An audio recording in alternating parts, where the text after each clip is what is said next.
আসসালামু আলাইকুম প্রিয় দর্শক, অন্যান্য আলোচনায় আপনাদের সবাইকে আমন্ত্রণ জানাচ্ছি।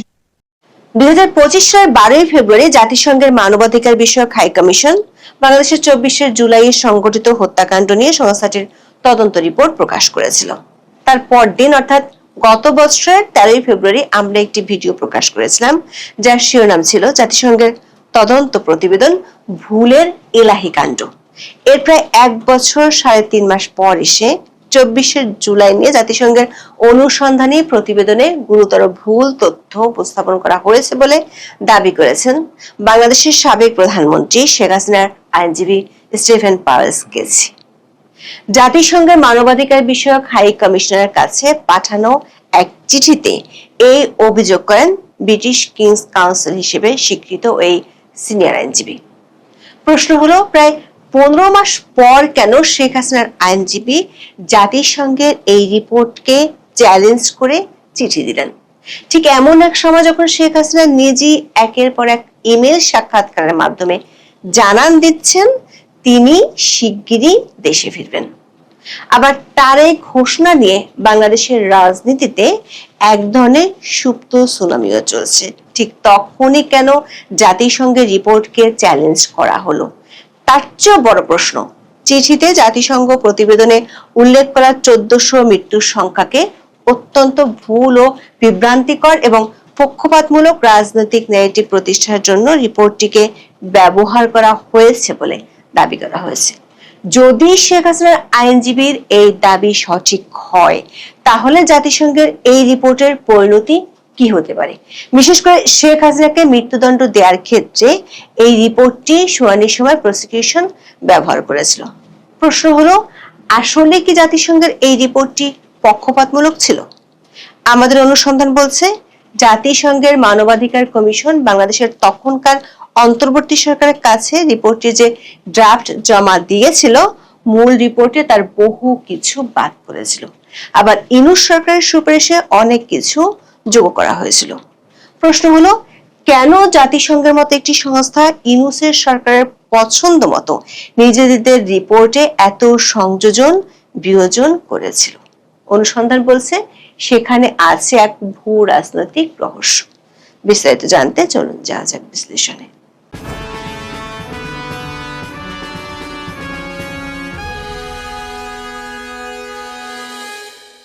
বাংলাদেশের সাবেক প্রধানমন্ত্রী শেখ হাসিনার আইনজীবী স্টিফেন পাওয়েলস-কেসি, যিনি এর আগেও শেখ হাসিনার পক্ষ থেকে জাতিসংঘকে একাধিক চিঠি দিয়েছেন।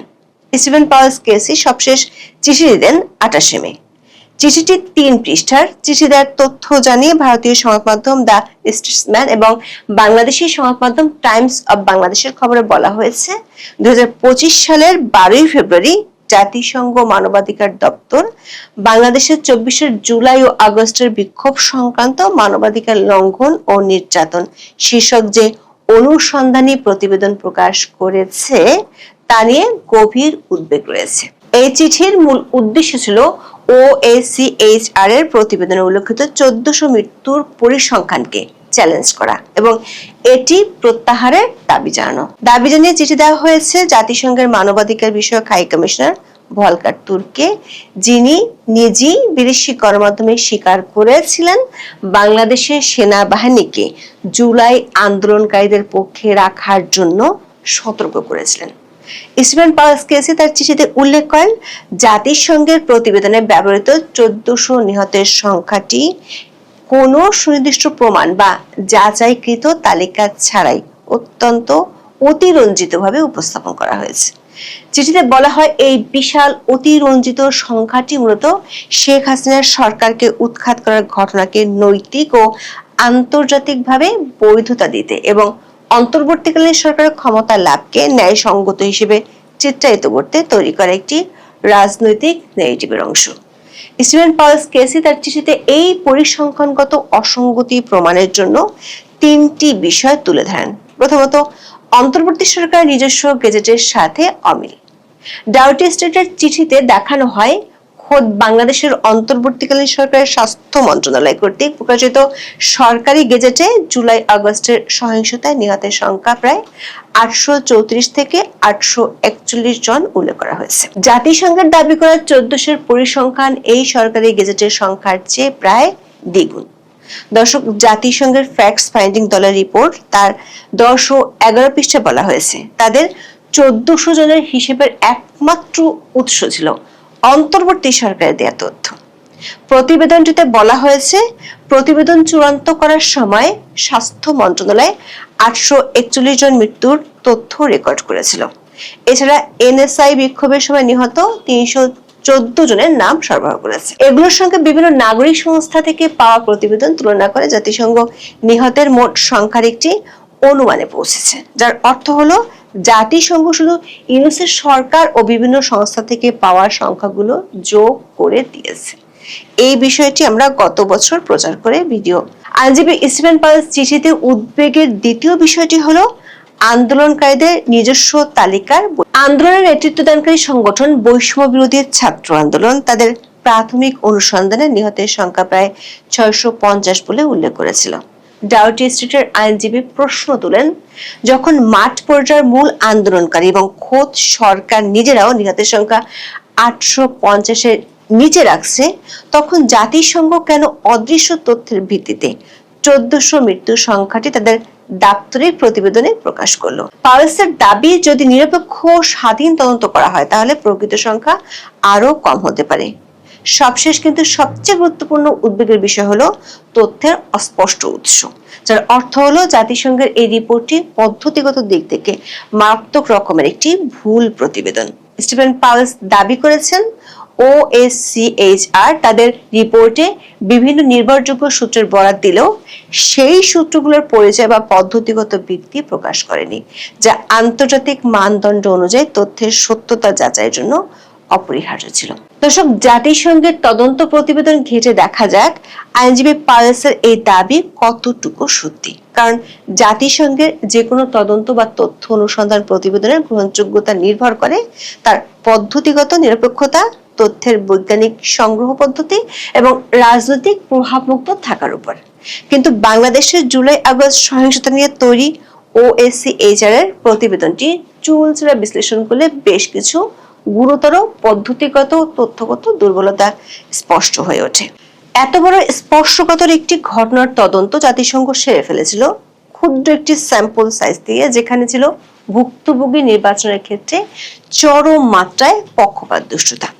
জাতিসংঘের রিপোর্টে স্বীকার করা হয়েছে উপযুক্ত সময় ও যথাযথ উপকরণের কারণে OSCHR মানবাধিকার লঙ্ঘন ও অপব্যবহারের প্রতিনিধিত্বমূলক নমুনা নথিভুক্ত করতে পেরেছে, তবে পুরো বাংলাদেশ ঘুরে একটি বিশদ বিবরণ তৈরি করতে পারেনি। OSCHR এর তথ্য অনুসন্ধান দল তাদের প্রতিবেদনে বাংলাদেশে 1400 মৃত্যুর দাবি এবং প্রায় 11,700 মানুষের আটকের কথা উল্লেখ করেছে, কিন্তু এই বিশাল সংখ্যক ভুক্তভোগীর বিপরীতে OSCHR মাত্র 29 জন ভুক্তভোগীর সরাসরি সাক্ষাৎকার নিয়েছে বা তাদের ঘটনা পরীক্ষা করেছে। এই অত্যন্ত ক্ষুদ্র নমুনা বা স্যাম্পল সাইজ কোনোভাবেই একটি দেশের এত বড় আকারের রাজনৈতিক সংঘাতের সামগ্রিক চিত্র তুলে ধরতে পারে না। তাছাড়া এই 29 জন ভুক্তভোগীকে কোনো বৈজ্ঞানিক বা নিরপেক্ষ মানদণ্ডে নির্বাচন করা হয়েছিল তার কোনো উল্লেখ নেই জাতিসংঘের রিপোর্টটিতে। অভিযোগ আছে OSCHR টিম মূলত অন্তর্বর্তীকালীন সরকার এবং বিজয়ী রাজনৈতিক শক্তির অনুগত কর্মকর্তাদের সুপারিশ অনুযায়ী নির্দিষ্ট ভুক্তভোগীদের সাথে কথা বলেছিল, যার ফলে রিপোর্টের ফলাফল চরম পক্ষপাত দুষ্ট হয়েছে। জাতিসংঘের রিপোর্টে বলা হয়েছে বাংলাদেশের সাধারণ মানুষের কাছে তথ্য চেয়ে আহ্বান জানিয়েছিল জাতিসংঘ, কিন্তু মাত্র 6 জন ব্যক্তি তাদের এই আহ্বানে সাড়া দিয়েছিল। এমনকি সেনাবাহিনীর মতো গুরুত্বপূর্ণ সরকারি সংস্থাও জামাতে ইসলামের মতো রাজনৈতিক দলও ভলকার তুর্কের টিমকে তখন বুড়ো আঙ্গুল দেখিয়েছিল। মজার তথ্য হলো যে আইজিপি মামুনকে রাজসাক্ষী করে শেখ হাসিনার মৃত্যুদণ্ড দেওয়া হয়েছিল, সেই আইজিপিরই সাক্ষাৎ পায়নি তখন জাতিসংঘের টিম। জাতিসংঘের মূল রিপোর্টের 2 নম্বর পৃষ্ঠার 9 নম্বর পয়েন্টে বলা হয়েছে, দুঃখের বিষয় আটক সাবেক মহাপুলিশ পরিদর্শকের সাক্ষাৎকার নিতে OSCHR অনুরোধ করলেও তা গ্রহণ করা হয়নি। আইনজীবী স্টিফেন পালস দাবি করেছেন, প্রকৃত সত্য থেকে এত দূরে থাকা একটি সিদ্ধান্তে জাতিসংঘের প্রতিবেদন পৌঁছানো অত্যন্ত উদ্বেগজনক। তিনি চিঠিতে লেখেন, এতে অনুসন্ধান প্রক্রিয়ার বিশ্বাসযোগ্যতা প্রশ্নবিদ্ধ হয়েছে এবং রাজনৈতিক সহিংসতাকে উস্কে দেওয়া ও বৈধতা দেওয়ার জন্য ভুল তথ্য ব্যবহারের একটি বিপজ্জনক নজির তৈরি হয়েছে। জাতিসংঘ মানবাধিকার দপ্তর যেন এই বিষয়ে সংশোধনী ও ভুল তথ্য সংবলিত প্রতিবেদন প্রত্যাহার প্রকাশ্য বিবৃতি দেয় সে বিষয়ে চিঠিতে অনুরোধ করেন আওয়ামী লীগের সভাপতি ও সাবেক প্রধানমন্ত্রী শেখ হাসিনার এই আইনজীবী। স্টিভেন পালসের সবচেয়ে গুরুতর অভিযোগটি হলো জাতিসংঘের দল শেখ হাসিনার বিরুদ্ধে আনা রাজনৈতিক উদ্দেশ্য প্রণীত অভিযোগ যথাযথভাবে যাচাই না করায় গুরুতর ভুল তথ্য সংবলিত প্রতিবেদন প্রকাশ করা হয়েছে। জুলাই আন্দোলনের মতো সহিংস বিক্ষোভে এত মানুষের মৃত্যু অবশ্যই একটি মর্মান্তিক ঘটনা মন্তব্য করে তিনি বলেন, শেখ হাসিনার সরকার পুলিশের অতিরিক্ত বল প্রয়োগ তদন্তে একটি কমিশন গঠনের প্রক্রিয়া ছিল, তবে অতিরঞ্জিত মৃত্যুর সংখ্যা ব্যবহার করে শেখ হাসিনাকে শান্তিপূর্ণ বিক্ষোভকারীদের গণহত্যার নির্দেশদাতা হিসেবে উপস্থাপন করা হয়েছে এবং এটি ছিল সরকার উৎখাতের প্রচারণার একটি গুরুত্বপূর্ণ অংশ।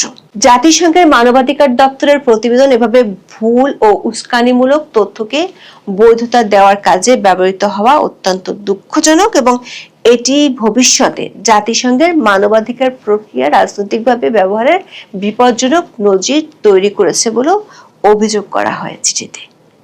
শেখ হাসিনার বিরুদ্ধে বাংলাদেশের আন্তর্জাতিক অপরাধ ট্রাইব্যুনাল যে আদালত তাকে মৃত্যুদণ্ড দিয়েছিলেন সেখানে এই জাতিসংঘের রিপোর্টটি সরকারের পক্ষে ব্যাপকভাবে ব্যবহার করা হয়েছিল, অথচ জাতিসংঘের প্রতিবেদনটিতে বলা আছে অপরাধ প্রমাণের কোনো ফৌজদারি আদালতে এই রিপোর্টটি প্রমাণ হিসেবে উপস্থাপন করা যাবে না। স্টিফেন পালসের ৩ নম্বর অভিযোগটি সবচেয়ে ভয়াবহ। সেটি হলো জাতিসংঘের অনুসন্ধান প্রক্রিয়া অন্তর্বর্তী সরকার ও ইউনুসের প্রভাব ছিল তা নিয়ে গুরুতর প্রশ্ন রয়েছে। উল্লেখ করে পাওয়েলস বলেন, শেখ হাসিনার রাজনৈতিক প্রতিপক্ষরাই অনুসন্ধান কার্যক্রমের প্রধান ভূমিকা পালন করেছে বলে মনে হচ্ছে। দর্শক, 2024 সালের 23 জুলাই তৎকালীন প্রধানমন্ত্রী শেখ হাসিনার কাছে পাঠানো একটি চিঠিতে প্রথম ফ্যাক্ট ফাইন্ডিং মিশনের প্রস্তাব দিয়েছিলেন জাতিসংঘের মানবাধিকার বিষয়ক হাই কমিশনার ভলকার তুর্ক। ওই সময় বাংলাদেশের পরিস্থিতি খুবই উত্তপ্ত ছিল। এরপর 2024 সালের 14 আগস্ট অন্তর্বর্তীকালীন সরকারের প্রধান উপদেষ্টা মোহাম্মদ ইউনূস জাতিসংঘের মানবাধিকার কমিশনারের কার্যালয়ে হাই কমিশনারকে টেলিফোন করে ফ্যাক্ট ফাইন্ডিং মিশন পরিচালনার অনুরোধ করেন। এরপর 28 আগস্ট তিনি একটি চিঠির মাধ্যমে আনুষ্ঠানিকভাবে আমন্ত্রণ জানান। এরপর OSCHR 16 সেপ্টেম্বর বাংলাদেশ একটি দল পাঠায়।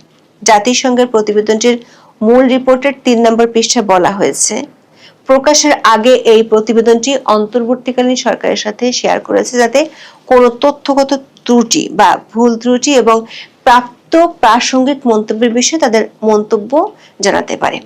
আমাদের অনুসন্ধান বলছে তখনকার অন্তর্বর্তী সরকার ড্রাফটটি থেকে অনেক কিছু বাদ দিয়েছিল, যেমন আন্দোলন চলাকালে 2024 সালের 19 জুলাই রাত আনুমানিক 9টার দিকে গণভবনের দায়িত্ব পালনের উদ্দেশ্যে ব্যক্তিগত মোটরসাইকেল নিয়ে বাসা থেকে বের হন বাংলাদেশ পুলিশের নায়ক গিয়াসউদ্দিন।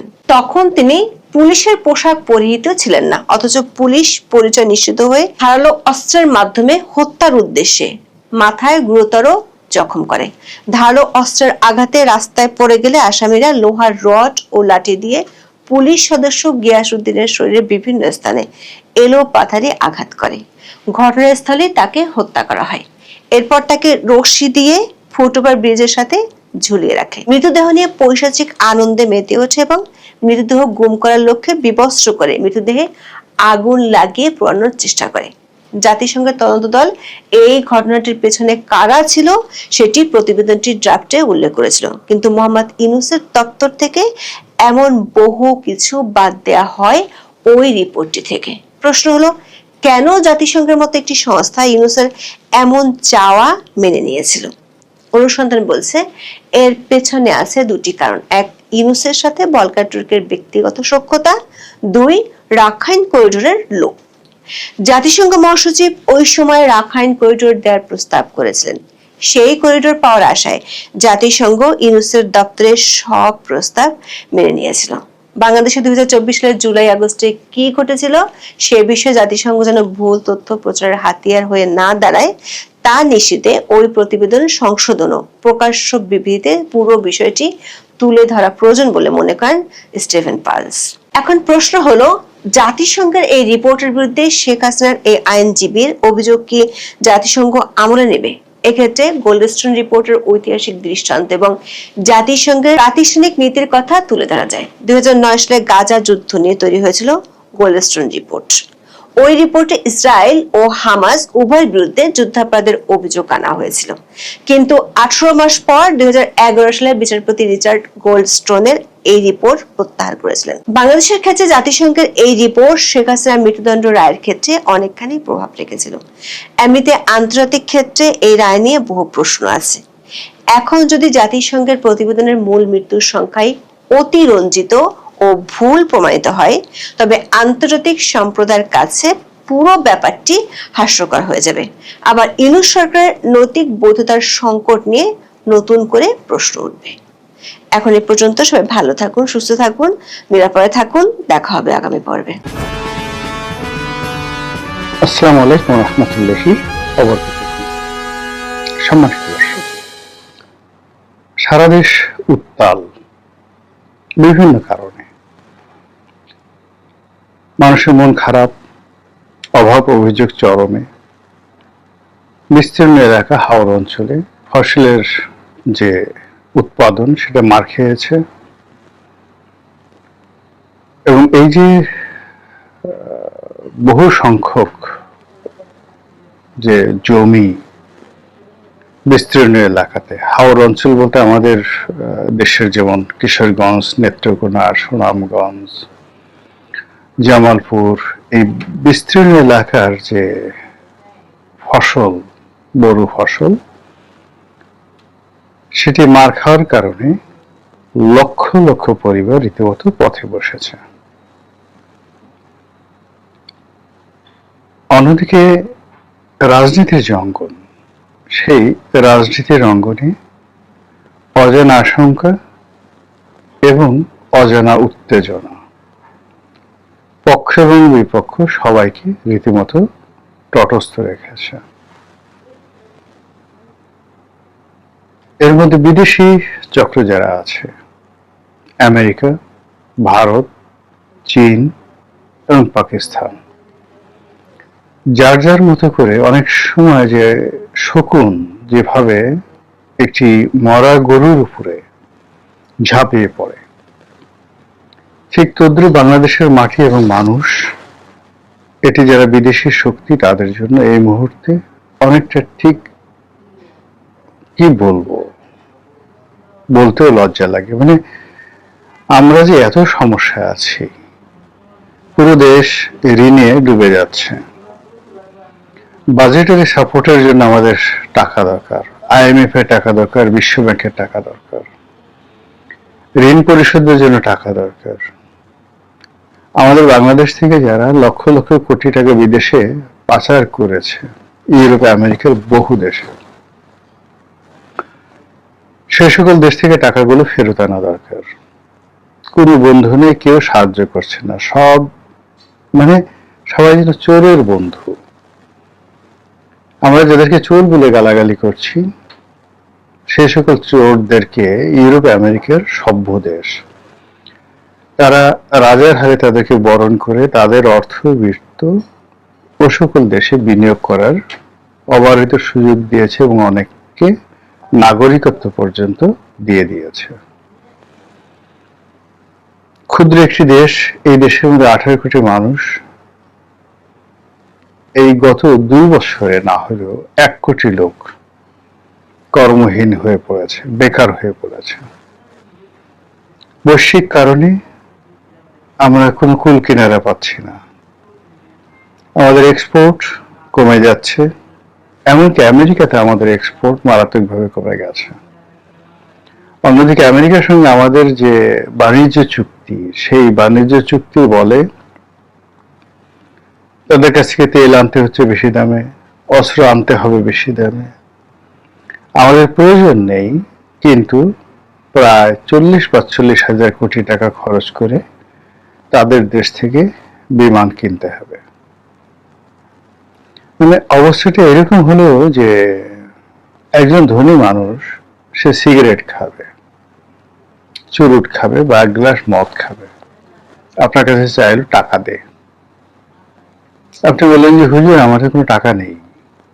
তো বলে যে ঠিক আছে, তোর কলিজাটা ছিঁড়ে দে, কিডনি আছে কিডনি দে, তোর অন্ডকোষ দুটো খুলে দে।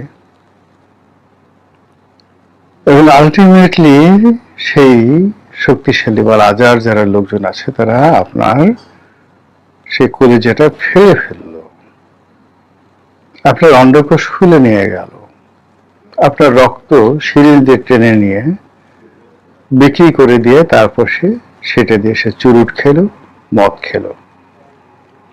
এই যে পৈশাসিক আনন্দ, ঠিক সেই পৈশাসিক আনন্দ এখন বাংলাদেশকে ঘুরে বিশ্বের যারা সাম্রাজ্যবাদী শক্তি তারা ঠিক সেম কাজটি করে যাচ্ছে।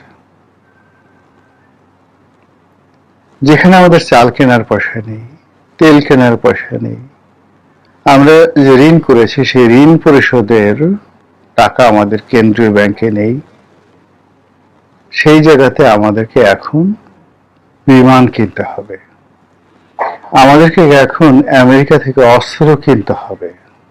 আমরা কার সঙ্গে যুদ্ধ করব বলেন তো আমাদের এই অবস্থা নিয়ে? আমেরিকান অস্ত্র আমাদের কেন লাগবে? পাকিস্তান আমাদেরকে একটা যুদ্ধ বিমান দিয়েছে, এই যুদ্ধ বিমান দিয়ে আমরা কি মায়ানমারের সাথে যুদ্ধ করব নাকি ভারতের সাথে যুদ্ধ করব? এরকম সবকিছু ঘটছে, একটার সঙ্গে আর একটা কন্ট্রাডিক্ট করছে এন্ড কনফ্লিক্ট করছে। দেশটা যে কোথায় যাচ্ছে কোনো অবস্থাতে আন্দাজ করা যাচ্ছে না। রাজনৈতিক দলগুলো একে অপরের বিরুদ্ধে চক্রান্ত করছে। একেবারে জুনিয়র এনসিপির যারা নেতৃবৃন্দ রয়েছেন, যাদের বয়স 30-এর নিচে, তারা প্রধানমন্ত্রীকে গালাগালি করছেন। বিএনপির যারা লোকজন আছেন, ছাত্রদল, যুবদল, তারা ধৈর্য হারিয়ে ফেলছেন। এবং আমি আজকে এই ভিডিওটি যখন করছি শুক্রবারে, তখনকার খবর হলো ঝিনাইদহতে নাসির উদ্দিন পাটোয়ারি গেছেন, তাকে সেখানে রীতিমতো রাম ধুলাই দেওয়া হয়েছে। থানায় গেছে আশ্রয় নেওয়ার জন্য, সেই থানা জনগণ ঘেরাও করেছে তাকে মারার জন্য। গতকালকের ঘটনায় প্রধানমন্ত্রী সেই শিশু, ধর্ষিতা শিশু যাকে নির্মমভাবে হত্যা করা হয়েছে, তার পরিবারকে সহানুভূতি জানার জন্য সেখানে গেছেন এবং প্রধানমন্ত্রীকে উদ্দেশ্য করে ভুয়া ভুয়া স্লোগান তোলা হয়েছে। তার সঙ্গে স্বরাষ্ট্রমন্ত্রী ছিলেন, আইনমন্ত্রী ছিলেন, প্রায় সবাইকেই লাঞ্ছিত করা হয়েছে গালাগালি দ্বারা, অঙ্গভঙ্গি দ্বারা, এমনকি ধাক্কা যদি দেওয়ার সামর্থ্য থাকতো সেটাও দিত। বিএনপি অভিযোগ করছে যে এটুকু পুরো কাজটি জামাতের লোকজন করেছে। আর জামাতের লোকজন বলছে যে আমজনতা, সাধারণ মানুষ বিক্ষুব্ধ হয়ে পড়েছে। এই যে অবস্থা, সেই অবস্থা শুধুমাত্র ঢাকাতে নয়, একই অবস্থা সিলেটে, একই অবস্থা চট্টগ্রামে। চট্টগ্রামে এক 4 বছরের শিশু ধর্ষিত হয়েছে। সেই ধর্ষিত শিশুকে নির্যাতনকারী, জুলুমকারী, ধর্ষক, তাকে জনগণ হাতে নাতে ধরে ফেলেছে এবং পুলিশ সেখানে এসে সে ধর্ষককে উদ্ধার করার চেষ্টা করেছে, কিন্তু জনগণ হাতে নারাজ। তারা ধর্ষককে নিজের হাতে বিচার করবে। দেশে ইসলামিক দলগুলোর মধ্যে, বিশেষ করে জামায়াত ইসলামী, এই যে ধর্ষণ বেড়ে গেছে, এই জন্য সেই ইসলামী শরিয়া আইন অনুযায়ী প্রকাশ্যে পাথর মেরে অথবা শিরচ্ছেদ করে দৃষ্টান্তমূলক শাস্তির দাবি করছে। স্বরাষ্ট্রমন্ত্রী বলছে যে এটা ঠিক না, এটা মধ্যযুগ না,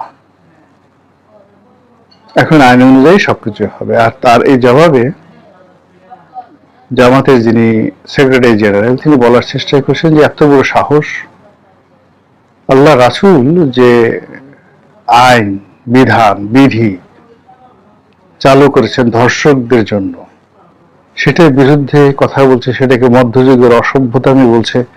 ইট মিনস আপনি আল্লাহর আইন মানেন না, আপনি রাসূলকে মানেন না, আপনি হাদিস মানেন না, কোরআন মানেন না। এখনো পর্যন্ত এই পর্যায়ে আছে, ভবিষ্যতে যদি বলে ফেলে আপনি নাস্তিক হয়ে গেছেন, মুরতাদ হয়ে গেছেন, আল্লাহ মালুম। অন্যদিকে শেখ হাসিনা, তিনি 6 মাসের মধ্যে আসার ঘোষণা দিয়েছেন, মধ্যে কিছুদিন চুপচাপ ছিলেন, এখন আচ্ছা মতো গালাগাল করছেন। তারেক রহমান সাহেব, বিএনপি, জামাত, মানে কাউকে তিনি বাদ দিচ্ছেন না। আর তিনি যে একটি বৈধ সরকার, তিনি যে দেশের জন্য অনেক উপকার করেছেন এবং তাকে ছাড়া যে দেশটি চলবে না, তিনি আবার সেই কথা দশমুখে বলার চেষ্টা করছেন।